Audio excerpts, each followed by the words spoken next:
মন্ত্রী, আজ সকালে আমার বাগান থেকে 10 কাঁড়ি কলা খেয়ে গেছে বাঁদর। এর কিন্তু একটা বিহিত চাই মন্ত্রী। বাঁদরের বাঁদরামি আমি মেনে নেব না, এই আমি স্পষ্ট বলে দিলাম। মহারাজ, আপনার রাজসভাতেই যদি বাঁদরের বাদরামি বাড়তে থাকে তাহলে আর রাজ্যে পারবে না কেন? আমার রাজসভায় যে কে বাঁদর তা তোমাকে বলতেই হবে। আমরা সবাই বাঁদর। গোপাল কিন্তু ঠিকই বলেছে মহারাজ। এই বিজ্ঞান বলছে মানুষের জন্ম বাঁদর থেকে। হ্যাঁ, হ্যাঁ, তোমার এত বড় স্পর্ধা, তুমি আমাকেও বাঁদর বললে? শুধু আপনি কেন, আমার আপনার পূর্বপুরুষরা সবাই বাঁদর থেকেই এসেছে। যেমন ব্যাঙাচি থেকে ব্যাঙ। তার মানে আমার সভায় সবাই বাঁদর? আহ, এ তুমি কি বলছো গোপাল? আমরা সবাই বাঁদর। আচ্ছা মহারাজ, ওই বাঁদরের দিকে ভালো করে তাকিয়েছেন, দেখবেন কেমন যেন মানুষ মানুষ দেখতে, হাবভাবে একেবারে মানুষের মতো।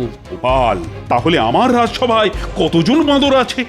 সবাই খারাপ বাঁদর নয়, কেউ ভালো বাঁদর চেয়ে নিয়ে খায়, আর কোনো কোনো বাঁদর আছে যারা কেড়ে নিয়ে খায়। এখন আবার কিছু নতুন বাঁদর এসে জুটেছে। মহারাজ, গোপাল কিন্তু আমাকে বড্ড অপমান করছে। ও যদি নিজে বাঁদর হয় তবে বাঁদরামির সমস্যা গোপাল নামের বাঁদরটাকেই দেওয়া হোক। মহারাজ, বাঁদরের বাদরামি কি করে বন্ধ করতে হয় তা আমি জানি, আপনি এ ব্যাপারে কোনো চিন্তা করবেন না। তাহলে তুমি সবার সামনে কথা দিয়ে বাঁদরের বাঁদরামি তুমি বন্ধ করবে, তাই তো? যথা আজ্ঞা মহারাজ। আজ তুমি যা দিলে না, মন্ত্রী মুখ একেবারে বাংলার 5 করে দিলে। হ্যাঁ, আমি তো কিছু মিথ্যে কথা বলিনি, বাঁদরকে বাঁদর বলেছি, ব্যাস এটাই আমার অপরাধ। একটা কথা কানে এলো, আমাদের মন্ত্রী নাকি পা ভাঙা ভগবানের বাড়িতে রোজ যাচ্ছে। ব্যাপারটা কি বলো তো? কথাটা আমার কানেও এসেছে, তার কি করা যাবে? বাঁদর বাঁদরের কাছে যাবে, এটাই তো স্বাভাবিক। হ্যাঁ, তা বটে। চড়ে চড়ে যদি মাস্তুতো ভাই হতে পারে, তবে বাঁদরে বাঁদরে কেন মামা ভাগ্নে হবে না? তা বটে, এখন দেখা যাক মন্ত্রী কি খেলা খেলে।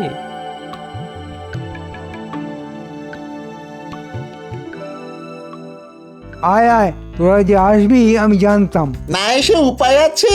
একটা কাজ আছে, তাই তোদের খোঁজ করছিলাম। কাজ ছাড়া কি আমাদের খোঁজ করে বলুন? বড় বড় কথা না বলে আগে কাজের কথাটা শোন। বলুন মন্ত্রী মশাই, আমরা তো শুনতেই এসেছি। হ্যাঁ, তোরা বাঁদর সাজতে পারবি? বাঁদরকে আপনি বাঁদর সাজাবেন? আরে গাধা সাজতে বলিনি, এটাই তোর ভাগ্য, তাহলে 4 পায়ে হাঁটতে হতো। আচ্ছা, এত পশু থাকতে হঠাৎ গাধা কেন? মহারাজের বাগানে হঠাৎ করে বাঁদরদের খুব উৎপাত শুরু হয়েছে, আর এই বাঁদর তাড়ানোর দায়িত্ব দেওয়া হয়েছে গোপালকে। গোপাল আমায় বাঁদর বলে অপমান করেছে, ভাবতে পারিস? এর একটা বিহিত করতেই হবে। শোন, আমার মাথায় একটা বুদ্ধি এসেছে। তোরা বাঁদর সেজে নগরের মানুষকে একেবারে নাজেহাল করে দে, দেখি গোপাল কি করে বাঁদর তাড়ায়। প্রথমেই হামলা হবে গোপালের বাড়িতে। আজ রাজসভায় মন্ত্রীকে ঘুরিয়ে বাঁদর বলেছি, এর শোধ ও নেবেই। তাই রাতে সকলেই আমরা জেগে থাকবো। আমার জামাই যখন এসেছে, তখন জামাই তোমাকে আমার সাথেই থাকতে হবে। নিশ্চয়ই শ্বশুর মশাই, আমি আপনার পাশেই আছি। বাঁদরকে বাঁদর বলাই উচিত, কিন্তু আমাদের উপর কিরকম প্রতিশোধ নেবে সেটাই তো বুঝতে পারছি না। প্রতিশোধ নেবার একটাই পথ, নগরে বাঁদরের উৎপাত বাড়িয়ে দেওয়া। আর তার প্রথম পদক্ষেপ হবে আমাদের বাড়ি। বাঁদর বাদরামও করবে। তাহলে তো রাত জাগতেই হবে। এই গুলটে পুটি, তোরা আবার ঘুমিয়ে পড়িস না যেন। হ্যাঁ, না না, ওরা ওস্তাদ, ওরা আমার বাহিনীর প্রধান সেনাদল, নইলে কি আর এত সমস্যার সমাধান করতে পারতাম? তাহলে তাড়াতাড়ি খেয়ে দে, আমরা ঘুমানোর মান করে জেগে থাকি, কেমন? হ্যাঁ, তাই করো। আমার মন বলছে আজ কিছু একটা হবে। কি হতে পারে? চুরি, ডাকাতি? না, তা এবার হবে না, এবার অভিনব কিছু একটা হবে। এই যেমন বাঁদর আসতে পারে। বাঁদর রাতের বেলায়? কখনো তো শুনিনি। না না, এটাই হবে তার কোনো মানে নেই, কিন্তু যেহেতু বাঁদর তাড়াবার ভার মহারাজ আমাকে দিয়েছেন, তাই আমি ধারণা করছি রাতে বাঁদরই আসবে। এই বাঁদর ধরা সবার পক্ষে সম্ভব নয়। এটা ঠিক বলেছেন শ্বশুর মশাই, সবার পক্ষে সম্ভব নয়, কিন্তু আমার মনে হয় আপনার কথাই ঠিক। মন্ত্রী বাঁদর সাজিয়ে কাউকে না কাউকে এখানে পাঠাবে। ব্যাটাকে একবার হাতে নাতে ধরলে বৃন্দাবন দেখিয়ে দেবো। হ্যাঁ, বাহ, চমৎকার কে বলবে তোরা মানুষ? হ্যাঁ তা তো বলবেনই, বাদর সাজার চাইতে ভূত সাজা অনেক সম্মানের ছিল। না মরা পর্যন্ত ভূত হবে কি করে? তার থেকে বাঁদর হওয়াই ভালো। সে তো আপনি বলবেনই, আমরা চোর বলে যেন আমাদের কোনো জাত নেই না। আমি তো আর তোদের বাঁদর বলিনি, যে বলেছে তার বাড়ি একেবারে তছনছ করে আয়। কে বলেছে? গোপাল? হ্যাঁ রে, মহারাজকে বুঝিয়েছে আমাদের বাপ ঠাকুর দ্বারা নাকি বাঁদর ছিল। কি সাহস, বুঝেছিস? বেটার এত সাহস, আপনার বাপকে বাঁদর বলেছে? আরে আমার বাপকে শুধু নয়, তোর বাপকেও তাই বলেছে। আমার বাপকেও বাঁদর বলেছে? আচ্ছা, আমার নাম কি মহারাজের সামনে বলেছে? একেবারে মহারাজের সামনে। যা অপমান করলো তোকে, বাপরে! আমি হলে তো গোপালকে মেরেই বসতাম। শুনলি ঘটা, গোপাল একদম মহারাজের সামনে আমাদের নাম বলেছে। ও কি যে আনন্দ হচ্ছে, মহারাজ আমাদের নাম জানতে পেরেছেন। ও মন্ত্রী মশাই, মহারাজ যখন আমাদের চেনেই, তখন একটা চাকরি যদি জোগাড় করে দেন তো আর চুরি করে খেতে হবে না। হ্যাঁ, তা আমি দিতেই পারি, কিন্তু মহারাজের চিড়িয়াখানায় বাঁদর সেজে থাকতে হবে। পারবেই?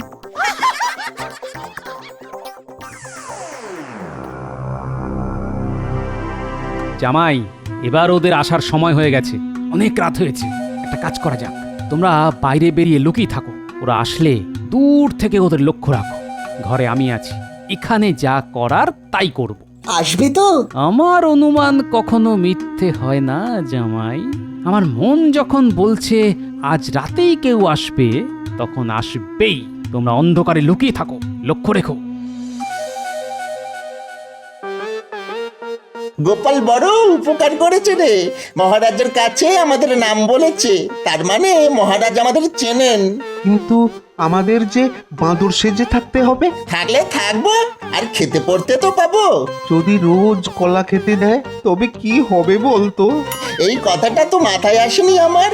তোর বুদ্ধি আছে রে ঘটা। হ্যাঁ, আমার আর কি বুদ্ধি রে ঘটা, আমার বাবার যা বুদ্ধি ছিল না, তা তুই কল্পনাও করতে পারবি না।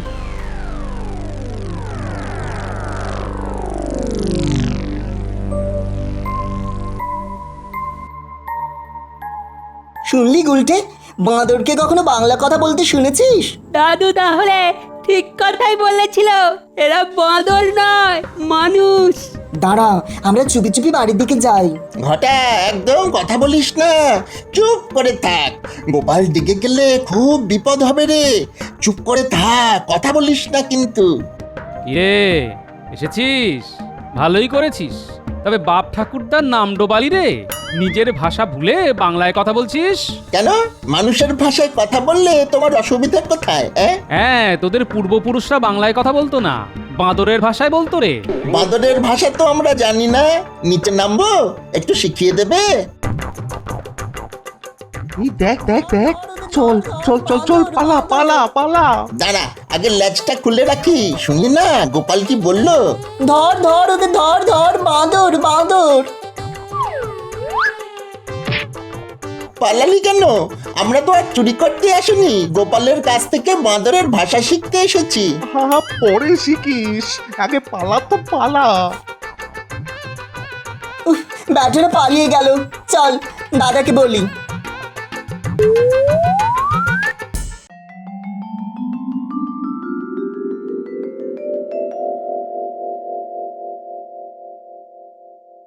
কি গোপাল, বাঁদরের কোনো খবর আছে? আগে অনেক কথা হয়েছে মহারাজ, একেবারে মানুষের ভাষায়। সে কি, বাঁদর কথা বলছে বাংলা ভাষায়? কেন? গোপাল বলে গেল আমাদের বাপ ঠাকুর দ্বারা নাকি বাঁদর ছিল। তাই যদি হয় মহারাজ, তাহলে বাঁদরের পক্ষে বাংলা বলাটা কি অসম্ভব? হ্যাঁ হ্যাঁ হ্যাঁ গোপাল, তোমার যুক্তি মেনে নিলে আমার পূর্বপুরুষরা তো বাংলা ভাষাতেই কথা বলবে, মানে সেটাই তো স্বাভাবিক। এই বিষয়টা একদিনে হয়নি, লক্ষ লক্ষ বছর ধরে বাঁদর ধীরে ধীরে মানুষ হয়েছে। হ্যাঁ, আসলে বিজ্ঞানী মহারাজ, লক্ষ বছর আগে কি বিজ্ঞানী জন্মেছিল যে সেই সময়কার কথা মনে আছে? তুমি জন্মেছিলে যে এই সত্যটাকে অস্বীকার করছো? তুমি কি নিজে দেখেছো সেই সময় মানুষ ঘুরে বেড়াচ্ছে? মহারাজ, এই বাঁদরগুলি তাদের ল্যাজ খুলে রেখে গেছে, দেখবেন। এই দেখুন। আরে, এ তো আমাদের খড় আর কাপড় দিয়ে তৈরি হয়েছে। মন্ত্রী, তার মানে এরা ঠিক বাঁদর নয়। বাঁদর সেজে যদি এরা নগরে বাঁদরামি করে তবে তার শাস্তি কিন্তু খুব খুব কঠিন হবে। আরো একটা কথা আছে, আজ পর্যন্ত কোনো বাঁদরকে দেখেছেন রাতে কারো বাড়িতে হামলা করেছে? রাতে কি ওরা চোখে এত ভালো দেখে মহারাজ? আলবাত দেখে, আমার বাড়িতে একটা বাঁদর এসে মাংস ভাত খেয়ে গেছে। এবার শুনবো বাঘ এসে মন্ত্রীর বাড়িতে সরভাজা খেয়ে গেছে। হায় রে, জগতের কি হাল হলো! হ্যাঁ, না না না, আমি আর তর্ক করতে চাই না। আমি হাতে নাতে ফল চাই। বাঁদরের দলকে ধরতেই হবে। গোপাল, তোমার উপরই আমি এই দায়িত্ব দিয়েছি, সেটা কিন্তু ভুলে যেও না।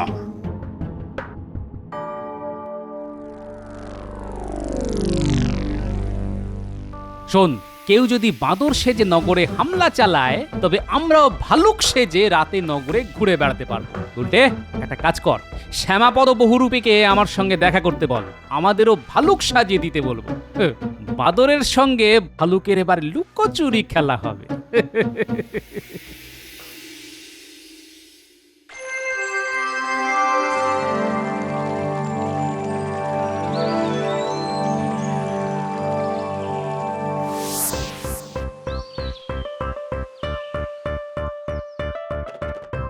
আরে এসো এসো শ্যামাপদ, তোমার হাতের ছোঁয়ায় আমাদের কয়েকজনকে ভালুক সাজিয়ে দিতে হবে। তা তোমার ভাল্লুক সাজার শখ হলো কেন এই বয়সে?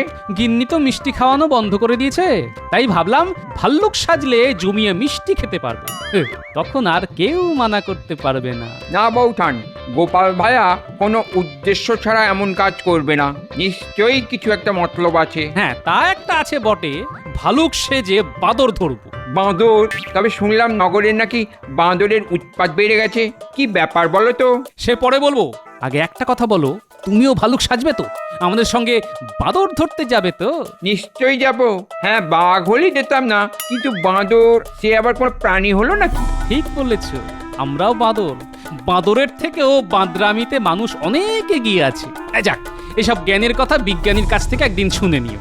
জন বেসব কথা শুনিনি। হ্যাঁ, আরো বুড়ো হলে হয়তো বলবে, শ্যামাপদ আমাকে বাঁদর সাজিয়ে দাও, আমার বাপ ঠাকুর দাদারা বাঁদর ছিল, আমিও হব, বাঁদরদের সঙ্গেই থাকবো। হ্যাঁ, তাহলেই তো মঙ্গল, তোমার ঘাট থেকে তো নামবো। বলি ওখানে কোন বাঁদরানি পাবে? আমাকেই করতে হবে।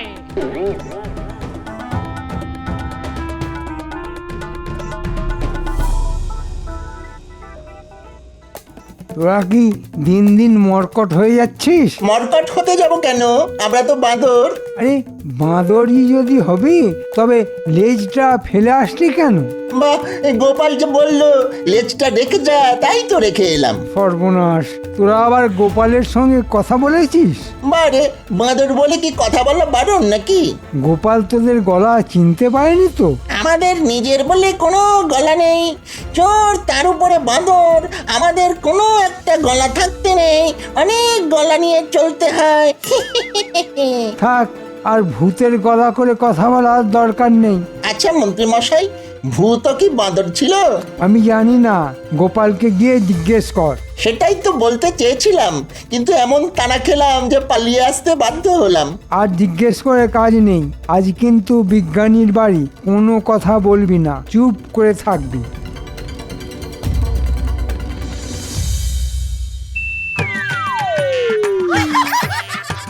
ভাল্লুকের সাজে তোমাকে কিন্তু চেনাই যাচ্ছে না। বাহ বাহ, চমৎকার চমৎকার মানিয়েছে। আসল রূপটা বেরিয়ে এসেছে। এবার থেকে ভাল্লুক সেজেই থেকো। তবে বাজারটা করে দিতে হবে কিন্তু। হ্যাঁ, কি যে বলেন বৌঠান, এই ছদ্মবেশ তো কয়েকদিনের জন্য। বাঁদরের বাঁদরামি বন্ধ করতে পারলেই আপনার গোপাল আপনার কাছেই ফিরে আসবে। কেন থাকুক না ভাল্লুক সেজে, আমার কাছে আর আসতে হবে না। জঙ্গলে থাকুক, ভীমরাতি কাকে বলে। শোনো জামাই আর গুলটে, আমাদের সঙ্গে শ্যামাপদও থাকবে। আজ মনে হয় বিজ্ঞানীর বাড়িতে হামলা হবে, আমরা ওখানেই ভালুক সেজে লুকিয়ে থাকবো। তোরা পাশেই থাকবি, কিন্তু কথা বলবো আমি। হ্যাঁ ঠিক আছে, তাই হবে।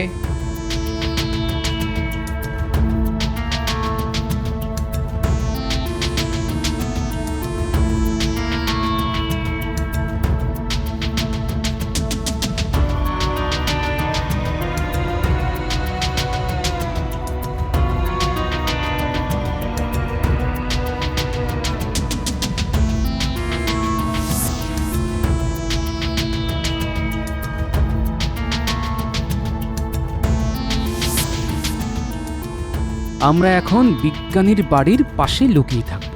বাঁদর দেখলেই তাদের সঙ্গে ভাব জমাবো, ওদের কাছে আসতে দিতে হবে। তারপর যা করার আমি করব। তোরা শুধু ওদের তাড়া করবি না। ঠিক আছে। একদম কথা বলবি না, আমরা বাঁদর। যদি তাড়া খাই? ফ্যাচ ফ্যাচ করে মুখ ভেঙে যাবি, তাতে সবাই বুঝবে আমরা আসল বাঁদর। এই রে ঘটা, আমার লেজটা তুই আনিসনি? কি করে আনবো?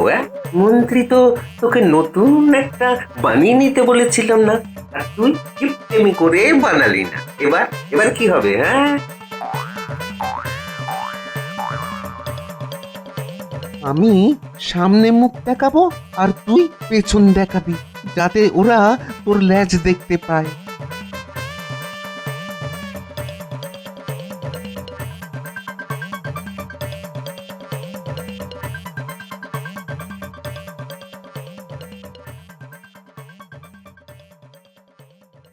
যা ভেবেছিলাম, ওই দেখ বাঁদরের দল আসছে। হ্যাঁ দেখেছি, আগের দিনের দুটোই আসছে। গোপাল, ওরা কাছে এসে পড়েছে, কি করব? তুমি তো ভাই ভালুকের ডাক ছাড়তে পারো, একবার ছাড়ো তো দেখি। কে যেন ডাকলো, কে বলতো? ডাক শুনে মনে হচ্ছে তো কোনো জন্তু। এই এই কি হতে পারে বলতো? ওই দেখ, আবার ডাকলো। আরে এটা তো ভাল্লুকের ডাক। এই নগরে ভাল্লুকও ঢুকে পড়েছে, সর্বনাশ হয়ে গেছে রে। এবার আমরা কি করব? এই বাঁদর, জানিস আমরা তোদের পূর্বের পূর্বের পূর্বের পূর্বের পিতৃপুরুষ। আয় আমাদের প্রণাম করে যা, তোদের এমন শিক্ষা দেব যে আর বাঁদর হয়ে থাকতে হবে না। রোজ আমাদের সঙ্গে মাছ ভাত কাঁটা বেচে খাবি। বল, রাজি থাকিস তো কাছে আয়, তোদের মন্ত্র দি, নইলে চিবিয়ে খেয়ে ফেলবো। দেখ ঘটা, এই ওরা আমাদের ভাষায় কথা বলছে রে। তার মানে সব জন্তুই বাংলা জানে, কিন্তু আমি যে বাঁদর নই তা তো লেজ দেখেই বুঝে যাবে। তখন বলবি যে মন্ত্রী তোর লেজ কেটে দিয়েছে। হ্যাঁ, মন্ত্রী যদি রাগ করে, তাহলে তো খুব বিপদ। আরে ছাড় তো তোর মন্ত্রী। এই চারদিকে তাকিয়ে দেখ, ভাল্লুকগুলি আমাদের ঘিরে নিয়েছে। আইয়া, আর কোনো পথ নেই। আরে কাছে আয়, নইলে আমাদের রাগ হয়ে গেলে কিন্তু চিবিয়ে খেয়ে নেব। তোর লেজটা আমায় দিবি ভাই, আমি তোকে শোধ দিয়ে দেব। আগে ভালুক হয়ে নি, তারপর। আর শোন, মন্ত্রীর কাছ থেকে মোহরটা নিয়ে নিবি, নইলে নইলে আমার বড় ক্ষতি হয়ে যাবে। আয় বাবা, কাছে আয়, ক্ষমা না ভাল্লুক মহারাজ, আয় আয়। এই তোরা এক কাজ কর, এবার ওদের লেজ ছিঁড়ে তা দিয়ে ওদের বেঁধে ফেল। হ্যাঁ হ্যাঁ, তাই করছি।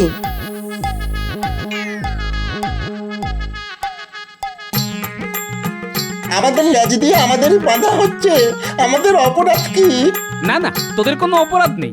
বাঁদরের পোশাক না ছাড়ানো পর্যন্ত তোদের তো ভালো খাওয়া হবে না। শুনলাম মন্ত্রীও নাকি বাঁদর হয়ে গেছে। মন্ত্রী বাঁদর হয়ে গেছে? খুব ভালো হয়েছে। বেটা আমাদের ভালুক না বানিয়ে বাঁদর বানিয়ে দিয়েছিল। বাঁদরের থেকে ভালুক কত সুন্দর।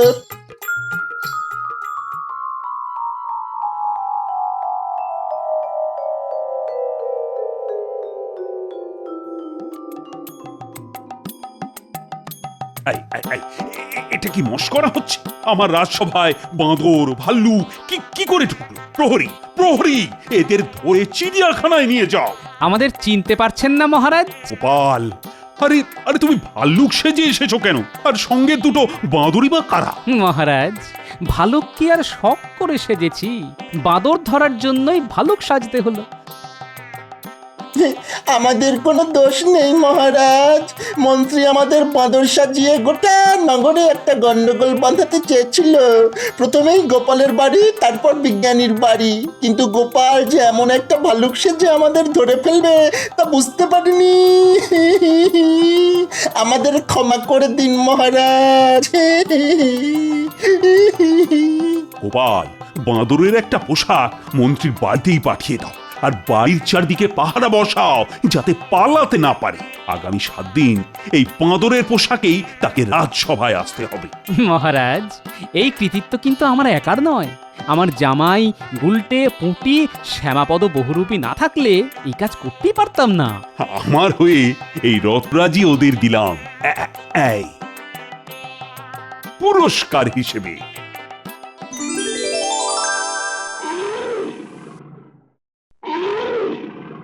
আরে আরে সত্যি ভাল্লুকের ডাক! হ্যাঁ? বাপরে! ওরে বুটি নাপলা গুলটে কোথায় গেলি রে? এই জামাই বা কোথায়? হ্যাঁ? নিশ্চয় কেউ ফেরেনি। হ্যাঁ? এবার আমি কোথায় যাই? হ্যাঁ? ওরে বাবারে! ভালুক হয়েও গিন্নির কথা ভুলিনি। জামাই আদরের জন্যে রুই, কাতলা আর ইলিশ মাছ নিয়ে এসেছি। জামাই আজ যা খেল দেখালো, এরপরে এই বাড়িতেই ও পাকাপাকি ভাবে থাকবে। আর শ্যামাপদ, তুমি না থাকলে তো বাঁদরই ধরা যেত না। পরপর 7 দিন তুমিও এই বাড়ির অতিথি। দেখি মহারাজকে বলে তোমার জন্য রাজসভা থেকে একটা মাসোহারার বন্দোবস্ত করতে পারি কিনা। বলি বাঁদরের উৎপাত বন্ধ হলো ঠিকই, কিন্তু বাড়ির ভাল্লুকেরটা তো বাড়লো। আমার হয়েছে মরণ। আচ্ছা গিন্নি, ভালুক না হয়ে আমি যদি উল্লুক হতাম, তাহলে তোমার বাজারটা কে করতো শুনিয়া?